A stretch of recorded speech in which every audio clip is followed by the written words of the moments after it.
Hello students, welcome back to Magnet Brains Hindi. मैं लाली वर्मा एक बार फिर से मैग्नेट ब्रेन्स के हिंदी मीडियम चैनल पर आप सभी प्यारे प्यारे विद्यार्थियों का दिल से स्वागत करती हूं और स्वागत करने के साथ ही आशा भी करती हूं कि आप सभी होंगे एकदम फिट, तंदुरुस्त, खुश और देखने बैठ गए होंगे वीडियोस। यस, तो तालियों के साथ एक बार फिर से स्वागत। अपने आप के पीठ भी दबदबा दीजिए, एनर्जी बनी रहती है, अपने आप को मोटिवेट करते रहिए। सेल्फ मोटिवेशन बहुत जरूरी होता है। जब हम अपने आप को मोटिवेट करते हैं ना, तो दुनिया की कोई ताकत हमें परास्त नहीं कर सकती, हरा नहीं सकती। डॉक्टर एपीजे अब्दुल कलाम के 5 सेंटेंसेस हमेशा याद रखना। क्या है? I am the best, I can do it, God is always with me, I am a winner and today is my day.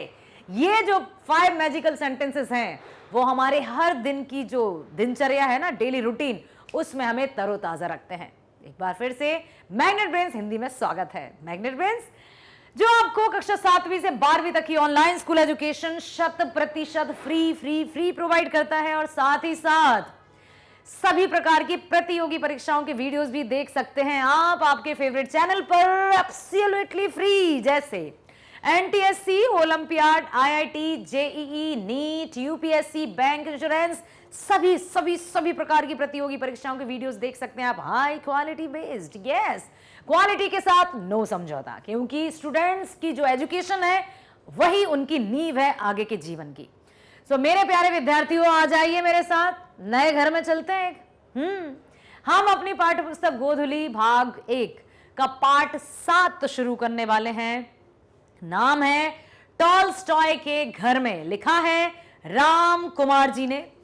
घर तो बड़ा सुंदर लग रहा है, बहुत अच्छी, मतलब बिल्कुल खुला खुला वातावरण है और ऐसा नहीं है कि कुछ पक्की अट्टालिकाएं हों या कहीं से वेंटिलेशन ना हो। आप पेड़ भी लगा हुआ है, तो आ जाइए, हम सब चलेंगे घर में। पहले हम टॉलस्टॉय जी के घर में जाने से पहले हम लेखक से मिलेंगे। टॉलस्टॉय कौन थे? रूसी के महान लेखक। रशिया भाषा में उन्होंने अपने आप को इतना प्रसिद्ध किया कि ना केवल वे रूस तक ही सीमित रहे, बल्कि संपूर्ण दुनिया में अपना परचम फहरा दिया। तभी तो कहते हैं ना, व्यक्ति की पहचान उसकी रंग, रूप, जाति, कद, काठी, मोटा, दुबला, छोटा, नाटा या किस देश में आपका जन्म हुआ है, इससे नहीं होती है। उसकी पहचान होती है उसके कर्मों से, उसके गुणों से, उसके आचरण से, उसके चरित्र से, उसके व्यवहार से। और ये जो गुण, चरित्र, व्यवहार, कर्म, ये हमारे जाने के बाद भी अमर रह जाते हैं। कितने ही महान व्यक्ति आए और चले गए इस नीले गगन के तले, धरती का प्यार पले। कितने ही आते हैं और चले जाते हैं, लेकिन कुछ लोग अमर हो जाते हैं जो अपने कर्म को, अपने गुणों को, अपने आचरण को सर्व के लिए एक समान रखते हैं और अपने मन में मानवता की भावना को उजागर करते हुए जीवन जीते हैं। जी हाँ, सो चलिए हम टॉलस्टॉय जी के घर में जाने से पहले चलते हैं लेखक परिचय की ओर, जानते हैं राम कुमार जी के बारे में। राम कुमार जी, कोटि कोटि नमन, सादर नमन करते हैं हम हिंदी के और समस्त दुनिया के सभी लेखकों का, साहित्यकारों का, जिन्होंने अपनी रचना के माध्यम से, अपनी बुद्धि के माध्यम से, अपनी कलम की सहायता से हम सबको एक नई दिशा प्रदान की। प्रख्यात चित्रकार, देखिए जरा, ये चित्रकार भी थे, पेंटर बाबू जी। प्रख्यात चित्रकार और लेखक राम कुमार जी का जन्म सन 1924 में शिमला में हुआ था। उनकी प्रारंभिक शिक्षा शिमला में ही हुई। सेंट स्टीफेंस कॉलेज दिल्ली से अर्थशास्त्र में उन्होंने एमए किया। इसी दौरान प्रख्यात चित्रकार Shailoz Mukherjee Sharda Utkal school of art से चित्रकला की शिक्षा ली। अपनी चित्रकला को, शिक्षा को विस्तार देने के लिए वे सन 1949 में पेरिस गए और 1952 तक वहां रहे। 2-3 वर्ष वो वहां पर रहे अपनी चित्रकारी को और निखारने के लिए। उन्हें सन 1972 में पद्मश्री सम्मान और 1985 में प्रतिष्ठित कालिदास सम्मान समेत अनेक सम्मान प्राप्त हुए। जय हो। राम कुमार जी की कृतियों के नाम हैं उपन्यास पर बने हुए घर टूटे, देर सबेर, कहानी संग्रह, हुम्मा बीबी तथा अन्य कहानियां, शिगरों का स्वर आदि। रिपोर्टाज भी लिखे हैं उन्होंने, यूरोप के स्केच का स्वर आदि, रिपोर्टाज, ठीक है। और वार्ड नंबर 6 चेखव के बहुचर्चित लघु उपन्यास चेखव, अंतोप चेखव भी रूसी राइटर थे, का हिंदी अनुवाद अपनी छाया। ऑस्कर वाइल्ड्स के उपन्यास द पिक्चर ऑफ बोलिन का हिंदी अनुवाद। राम कुमार के साहित्य में निम्न वर्गीय कार्रवाई जांचन गहरी अनुभूति और संवेदना के साथ व्यक्त हुआ है। जो भी उनकी रचनाएं मिलती हैं उसमें अनुभूति और संवेदना दोनों का समावेश रहता है। अनुभूति क्या होती है? अनुभूति अनुभवों से बनती है, संवेदना मतलब भावनाओं से जुड़ी हुई। उनके साहित्य में भावुकता और बड़बोलेपन के लिए कोई स्थान नहीं है। मतलब ऐसा नहीं है कि बढ़ा चढ़ाकर बात की जा रही है और बिना उसके लोगों में आंसू बहा रहे हैं, ऐसा नहीं है। सत्य पर आधारित वे मनुष्य और मानवीय संबंधों के छोजन और संत्रांश को विश्वसनीयता के साथ पाठकों के सामने पेश करते हैं। अर्थात किसी पर भी वो रचना करते थे उसमें विश्वसनीयता बनी रहती है। विश्वसनीयता कब रहती है? जब वास्तविकता रहती है कि जो यहां है वही यहां है, तब जाकर समझ में आता है। ठीक है। राम कुमार जी का कथाकार यायावरी और चित्रकला से समृद्ध हुई इस भाव भूमि पर मिलता है जहां विस्तृत अनुभव संसार है और मानवीय गरिमा को कभी ना आहत करने वाली दृष्टि। प्रस्तुत पाठ टॉलस्टॉय के घर में उनको प्रसिद्ध पुस्तक यूरोप के स्केच से संकलित है। वे सन 1949 में चित्रकला का अध्ययन करने के लिए पेरिस गए थे। उन्हीं दिनों जब कभी भी उन्हें मौका लगा उन्होंने Italy, Denmark, Germany, Poland, London, Czechoslovakia आदि देशों की यात्रा की। सन 1955 में जय प्राग में उनके चित्रों की प्रदर्शनी आयोजित हुई। तब उन्हें दूसरी बार यूरोप यात्रा का अवसर मिला। आहा, क्या बात है, वाओ, प्रकृति की गोद में इतना सुंदर घर। चले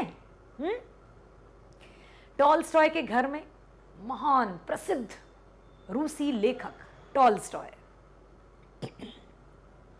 जिन्होंने अपनी रचना के माध्यम से अपनी एक अनोखी छाप छोड़ी, एक अनोखी पहचान हासिल की। प्रस्तुत पाठ टॉलस्टॉय के घर में लेखक यात्राओं के रिपोर्टाज हैं। यात्रा रिपोर्टाज समझते हो आप? जैसे लेखक ने कई अपने जीवन में कई तरह की यात्राएं की, देश विदेश गए, शिक्षा प्राप्त की, चित्रकला की शिक्षा भी प्राप्त की, पेरिस गए और जहां जहां भी वे जाते थे जब जब भी उनको समय मिलता था लिखने बैठ जाते थे। रिपोर्टाज भी आप समझते होंगे, हिंदी में जैसे रिपोर्ट राइटिंग करते हैं जिसमें डेट सब कुछ मेंशन करते हैं। तो उन्होंने साथ ही लेखक ने इसमें टॉलस्टॉय के जीवन की अविस्मरणीय यादों की झांकी प्रस्तुत की है। अविस्मरणीय मीन्स अविस्मरणीय। विस्मरण क्या होता है? विस्मरण मीन्स भूल जाना और अविस्मरण मतलब जिसको कभी भूला ना जा सके। तो टॉलस्टॉय के जीवन की अविस्मरणीय यादों की झांकी प्रस्तुत की है। ऐसी यादें जिनको कभी भूला नहीं जा सकता। लेखक के लिए टॉलस्टॉय के घर की यात्रा एक तीर्थ यात्रा की तरह है। देखो जरा कितने अच्छे से उन्होंने यहां पर स्पष्ट किया है कि टॉलस्टॉय के घर की यात्रा लेखक के लिए तीर्थ यात्रा के समान है। समझे कि जब कोई व्यक्ति अपने गुणों से, अपने रवैये से, व्यवहार से, आचरण से एक ऐसी इमेज या ऐसे व्यक्तित्व का निर्माण कर देता है जिसको लोग पूजने लगते हैं। पूजने अर्थात ऐसा नहीं कि आडंबरों के साथ ये सब धारण कर लिया और हम प्रभु हैं तथास्तु, ऐसा वाला नहीं। जो वास्तविक रूप में पूजनीय होते हैं वो कभी भी आडंबरों आदि का सहारा नहीं लेते हैं और किसी भी तरह से हम उनके बहकावे में भी नहीं आते हैं। लेकिन कब नहीं आते हैं? जब शिक्षा से हम जुड़े रहते हैं। जितनी अधिक शिक्षा से हम जुड़े रहेंगे उतना ही अधिक हम ये व्यर्थ के जो आडंबर हैं, अंधविश्वास है, उनसे दूर रहेंगे। इसलिए शिक्षा हमें समाज में जीने का एक रास्ता प्रशस्त करती है, जीने के लायक बनाती है और मैग्नेट ब्रेन्स आपको वही शिक्षा 100% फ्री प्रोवाइड करता है। लेखक ने स्वयं लिखा है कि उनके घर की यात्रा एक तीर्थ यात्रा की तरह है। लेखक मास्को शहर की विशेषता बताते हुए कहते हैं कि वहां धूप के दिन अधिक देर तक नहीं टिकते थे, इसलिए लोग बड़े चाव से, बड़े इंटरेस्ट से धूप का आनंद लेते हैं। लेखक नाश्ता करके अपने एक रूसी मित्र यूरो के साथ यासनाया पोले आने के लिए रवाना होता है। टॉलस्टॉय ने यहीं साहित्य की अमर कृतियां लिखी। देख रहे हैं आप कि साहित्य की अमर कृतियां, अमर कृतियां, ऐसी कृतियां, कृतियां मीन्स रचनाएं, ऐसी रचनाएं, ऐसे हिंदी साहित्य या ऐसे अपने लेखन साहित्य को इतना उजागर और फलीभूत किया कि उनकी रचनाएं अमर हो गईं, युगों युगों तक चली आ रही हैं, युगों युगों से, और युगों युगों तक चलती रहेंगी। यह युद्ध और शांति के सजीव चित्र भी रचे गए हैं कि किस तरह से कब कब कौन से युद्ध हुए, किस तरह से शांति वार्ता हुई, युद्ध से क्या हाल हुआ, कभी भी किसी भी तरह से युद्ध का जो मतलब परिणाम है वो अच्छा नहीं होता है। तो ये सब भी उनकी रचनाओं में देखने को मिलता है। लेखक इस स्थान को देखने के लिए काफी उद्वेलित था, मतलब बहुत एक्साइटेड थे। तो कार 70 मील की रफ्तार से भागी जा रही थी क्योंकि जल्दी से जल्दी वो देखना चाहते थे। सड़क के दोनों ओर हरे तथा गहरे पीले रंग के खेत सूरज की रोशनी में चमक रहे थे। लेखक मन ही मन यासनाया पोलियाना के बारे में सोच रहे थे तथा नताशा, लेविन, आंद्रे, हाली आदि के धुंधले चित्र उनकी आंखों के सामने घूमे जा रहे थे। ठीक है। पियानो, वायलिन, मैंडोलिन के स्वर लेखक के हृदय को झंकृत कर रहे थे। वहीं पर संगीत, मतलब वाद्य यंत्रों की ध्वनि उनके मन को और अधिक रोमांचित कर रही थी। 3 घंटे के बाद वे यासनाया पोलियाना के बड़े फाटक पर पहुंच गए। यह गांव लगभग 150 घरों का है और इसी के सिरे पर टॉलस्टॉय का घर है, मतलब एक कोने में टॉलस्टॉय का घर बना हुआ है। उनके घरों के चारों ओर बाग बगीचे हैं तथा पास ही एक तालाब भी है जिसके किनारे टॉलस्टॉय घंटों बैठा करते थे। मतलब प्रकृति की गोद में ही उनका बसेरा था। ये बिल्कुल सही है। उनका जहाँ घर था, कहते हैं ना जो लेखक कवि होते हैं वो ऐसी भीड़ भाड़ में या एकदम ऐसे पॉल्यूशन या प्रदूषण या ऐसे गुचड़ पिचड़ा अजीब से में नहीं रहते। उनको सुकून पसंद रहता है, वो प्रकृति के साथ अपने आप को कनेक्ट कर पाते हैं। वो प्रकृति को प्रकृति की नज़र से देखते हैं, ना कि व्यक्ति की नज़र से। अर्थात वो प्रकृति के सुख दुख में भी अपने आप को शामिल करते हैं और प्रकृति भी उनके साथ वैसा ही व्यवहार बनाती है। टॉलस्टॉय के घर को सरकार ने म्यूजियम बना दिया है जिसमें उनका सब सामान सजा हुआ रखा है। म्यूजियम देखने हजारों की संख्या में स्त्री, पुरुष तथा बच्चे आए हुए थे। लेखक के वहां पहुंचने पर म्यूजियम के डायरेक्टर उनके साथ उस आदमी को भेजा जो टॉलस्टॉय का सेक्रेटरी रह चुका था।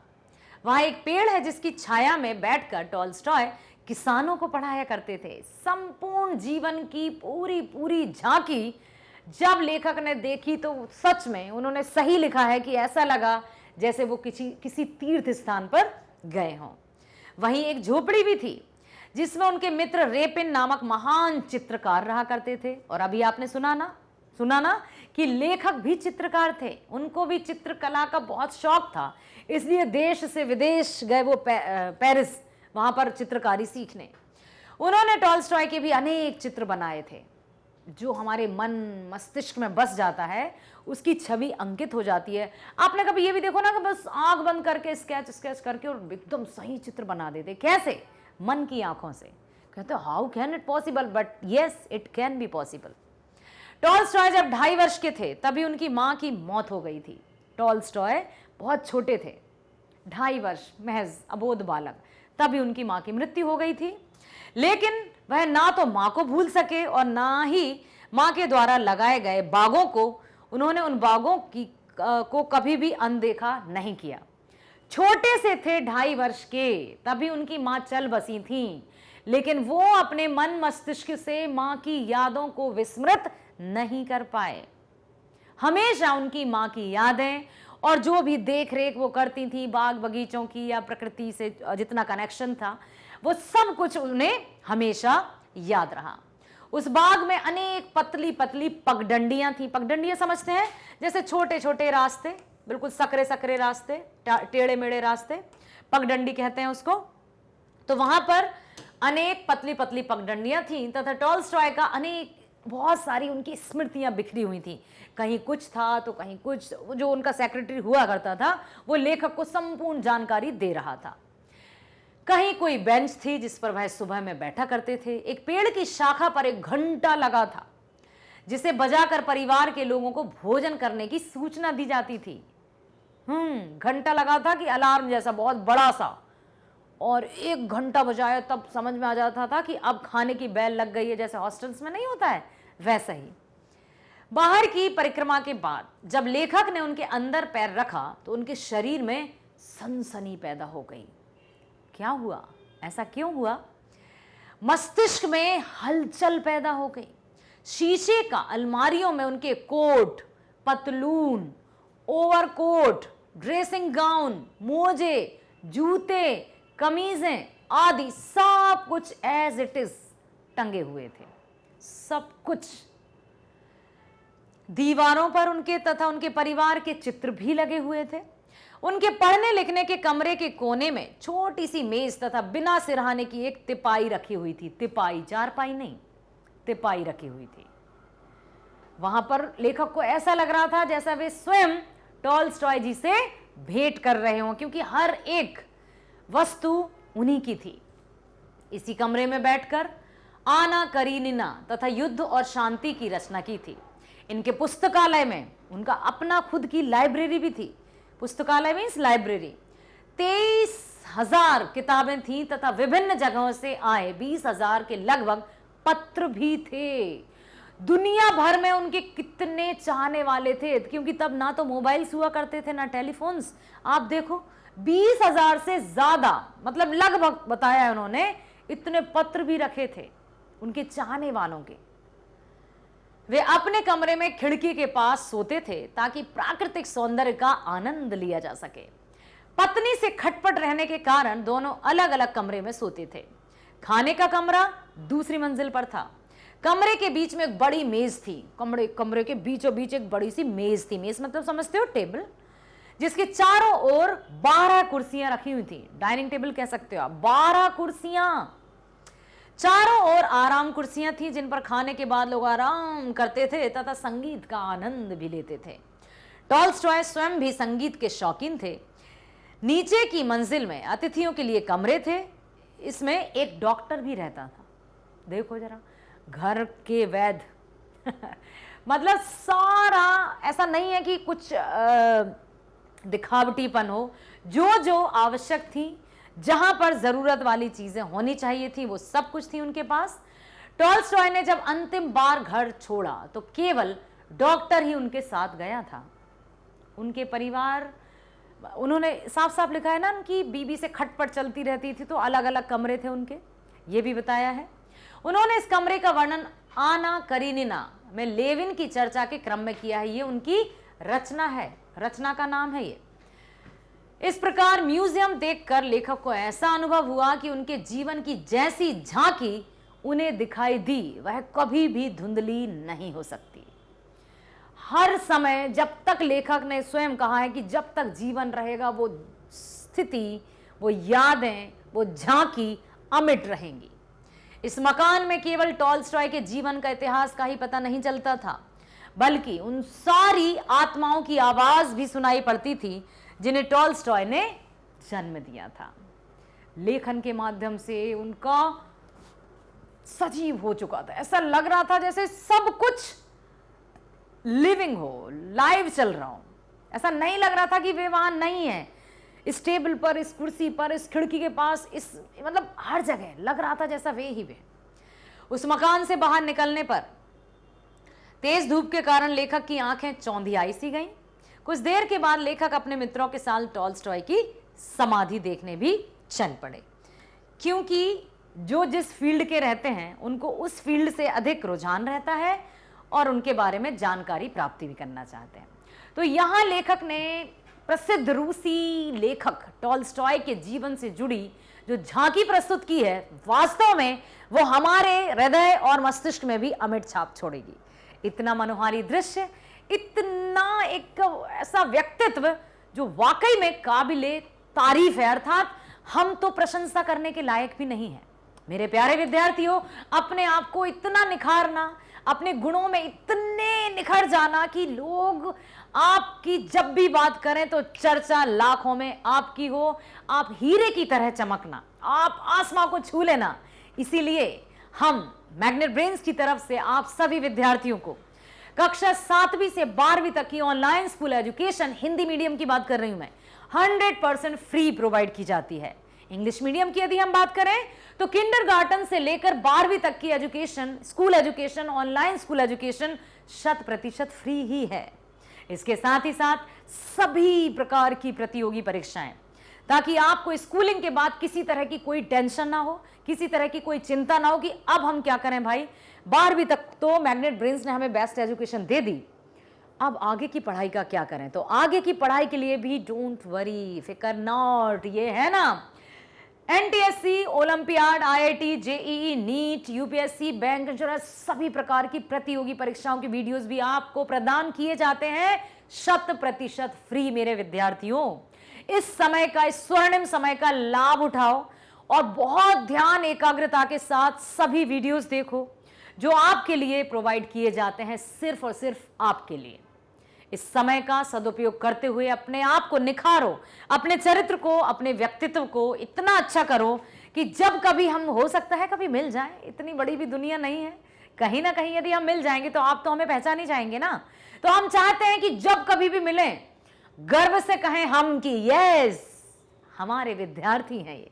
प्राउड फील होता है जब बहुत अच्छे विद्यार्थी सामने हो, जैसे आप हो। सो मेरे प्यारे विद्यार्थियों, हर एक वीडियो को ध्यान से देखो, लाइक करो, सब्सक्राइब करो, क्योंकि सब्सक्रिप्शन के कोई चार्जेस नहीं है। अधिक से अधिक शेयर कीजिए, प्लीज अधिक से अधिक शेयर कीजिए, ताकि आपके सभी फ्रेंड्स, जो भी परिचित हैं, जो भी आपकी कॉन्टेक्ट लिस्ट में शामिल हैं, सबको यह पता चल सके कि मैग्नेट ब्रेन्स 100% फ्री है, किसी प्रकार का कोई चार्ज नहीं है। ओके, चलिए इसी तरह से हंसते रहिए, मुस्कुराते रहिए, स्वस्थ रहिए। मिलते हैं नेक्स्ट वीडियो में। Bye, thank you so much.